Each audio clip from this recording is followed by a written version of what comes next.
আর একজন লোকের ঈমান যত বেশি মজবুত, পরীক্ষাটাও তত বেশি কঠিন। তাকওয়া যত বেশি থাকে, আল্লাহ তত কঠিন পরীক্ষা দেবেন। আপনি কোথাও এমবিবিএস নিয়ে পড়াশোনা করছেন কারণ বেশি নম্বর পেয়েছিলেন এইচএসসিতে, সেজন্য এখানেও পরীক্ষা কঠিন। এমবিবিএস পাশ করাটাও বেশ কঠিন। তাহলে এখানেও নবী রাসূলগণের তাকওয়ার সাথে সাধারণ মানুষের তাকওয়ার কোনো তুলনায় হয় না। যেহেতু তারা ছিলেন নবী এবং রাসূল, তাই তাদেরকেও পরীক্ষা করা হয়েছে। কোনো নবী রাসূলকে এই পরীক্ষা না নিয়ে ছেড়ে দেওয়া হয়নি। তাদের তাকওয়া লেভেল অনেক উপরে। নবী রাসূলকে অনেক বেশিবার পরীক্ষা করা হয়েছে সাধারণ মানুষের চেয়ে। আপনার বাচ্চা অনেক বেশি, অনেক কঠিন। তাহলে আপনার তাকওয়া যদি বেশি হয়, আল্লাহ আপনাকে পরীক্ষা করবেন। সত্যিকারের মুমিন কোনো বিপর্যয়ের মধ্যে পড়লে বলে, সুবহানাল্লাহ, সকল প্রশংসা আল্লাহর, আলহামদুলিল্লাহ। সে ধরে নেয় এটা একটা পরীক্ষা। কোনো বিপর্যয় আসলে সেটা হয় একটা পরীক্ষা অথবা একটা শাস্তি। নবীগণের তাকওয়া অনেক বেশি, তাদের জন্য এটা শাস্তি না, এটা পরীক্ষা। আর তারা পাশ করেছেন। যদি কারো জীবনে কোনো ভালো কিছু ঘটে, সেটা হয় একটা পুরস্কার অথবা পরীক্ষা। সম্পদ হতে পারে পুরস্কার অথবা একটা পরীক্ষা। ভালো কোনো কিছু ঘটলে সেটা হয় পুরস্কার, নয়তো একটা পরীক্ষা। অনেকে আল্লাহর পথ থেকে দূরে সরে যায়, তারপরে বলে আমাকে সম্পদ দাও, আল্লাহর সম্পদ দেন। তারপরে তারা পরীক্ষায় ফেল করে। তাহলে এই পৃথিবীতে তারা তাদের ইচ্ছে মতো আরামায়েশ করে, কিন্তু আখিরাতে শুধু ক্ষতিগ্রস্ত হয়। দান একটা পরীক্ষা, সন্তুষ্ট হওয়া পরীক্ষা, সন্তান সন্ততিও পরীক্ষা।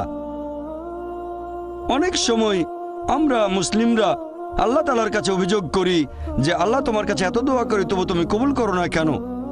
আল্লাহ পবিত্র কোরআনে বলেছেন, তোমরা আমাকে ডাকো, আমি তোমাদের ডাকে সাড়া দেব। তবে আমার আপনার ডাকে আল্লাহ সবসময় সাড়া দেন না। পরস্পর বিরোধী মনে হচ্ছে। আল্লাহ বলেছেন আমাকে ডাকো, আমি সাড়া দেব। তবে অনেক সময় দোয়া করছি কিন্তু কবুল হচ্ছে না। আল্লাহ পবিত্র কোরআনে বলেছেন সূরা বাকারা অধ্যায় নম্বর 2 আয়াত 216, তোমরা যা পছন্দ করো সেটা হয়তো তোমাদের জন্য ভালো না, আর যেটা পছন্দ করো না সেটা হয়তো ভালো। তোমরা এটা জানো না, তবে আল্লাহ জানেন। উদাহরণস্বরূপ, ধরেন একজন তরুণ ছেলে, বয়স হয়তো 20 বছর, সে দোয়া করছে, হে আল্লাহ সুবহানাহু ওয়া তাআলা, একটা বিএমডব্লিউ দিয়ে দাও। জানি না বিএমডব্লিউ নাম শুনেছেন কিনা, বিএমডব্লিউ মোটরসাইকেল। আমি চাই একটা বিএমডব্লিউ মোটরসাইকেল, খুব ভালো মোটরসাইকেল। ছেলেটা দোয়া করলো, আল্লাহ সাড়া দিলেন না। হয়তো আল্লাহ জানেন যে আল্লাহ যদি তাকে মোটরসাইকেল দিতেন, সে অ্যাক্সিডেন্ট করতো, পা ভেঙে ফ্র্যাকচার হতো, পঙ্গু হয়ে পড়ে থাকতো। তাহলে এখানে আল্লাহ সুবহানাহু ওয়া তাআলা তার ডাকে সাড়া দিয়েছেন সাড়া না দেওয়ার মাধ্যমে। আল্লাহ তার ডাকে সাড়া দিয়েছেন সাড়া না দেওয়ার মাধ্যমে। আল্লাহ তাকে মোটরসাইকেল দেননি কারণ সে ভালো বান্দা, সে খুব ভালো মানুষ, সে যা যাচ্ছে তা ভালো হবে না আমি জানি, কিন্তু সে জানে না, তাই আল্লাহ দিচ্ছেন না। এভাবে আল্লাহ সাড়া দিচ্ছেন সাড়া না দেওয়ার মাধ্যমে। আবার কিছু লোকজন আছে, যেমন আল্লাহ বলেছেন পবিত্র কোরআনে সূরা বাকারা অধ্যায় নম্বর 2 আয়াত 15-16, এখানে ভণ্ডদের কথা বলা হচ্ছে। আল্লাহ তাদের রশি দেবেন, তারা বিভ্রান্তের মতো ঘুরে বেড়াবে। তারা সম্পদ চেয়েছে, আল্লাহ দিয়েছেন। অনেকে আছে যারা আল্লাহর সাথে অন্য কাউকে শরীক করে। তারা বলে অনেক সম্পদ চাই, আল্লাহ তাদের সম্পদ দেন। এটা তাদের জন্য আসলে একটা পরীক্ষা। এভাবে তারা নিজেদের কবর খুঁড়ছে। তাই আমরা কখনোই হতাশ হব না। আল্লাহ তাআলা আছেন সব সময়, আল্লাহর উপর সবসময় ভরসা রাখবেন। সেই কারণেই পবিত্র কোরআন অনুযায়ী আত্মহত্যা হারাম।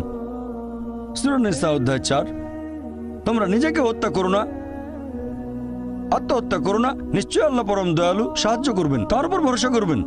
যখন কোনো লোক আত্মহত্যা করে তখন মনে হবে সে অকৃতজ্ঞ। সে ভাবছে আল্লাহ আমাকে অনেক বিপদে ফেলেছে, এটা কোনো সুবিচার না, এভাবে বেঁচে থাকার কোনো মানে হয় না, তাই শেষ করে দেব। আল্লাহ পবিত্র কোরআনে বলেছেন সূরা বাকারা অধ্যায় নম্বর 2 আয়াত 286, এটা সূরা বাকারার একেবারে শেষ আয়াত, যে আল্লাহ সুবহানাহু ওয়া তাআলা কারো উপরেই তার সাধ্যের অতিরিক্ত বোঝা চাপিয়ে দেন না। আল্লাহ কারো উপরে এমন কোনো বোঝা চাপিয়ে দেন না যেটা তার সাধ্যের অতিরিক্ত। এটা আয়াতের প্রথম অংশ। এই আয়াতটাতে আরো বলা হয়েছে আমরা এই দোয়া করব, ইয়া আল্লাহ সুবহানাহু ওয়া তাআলা, আমাদের উপর সাধ্যের অতিরিক্ত বোঝা চাপিয়ে দিও না।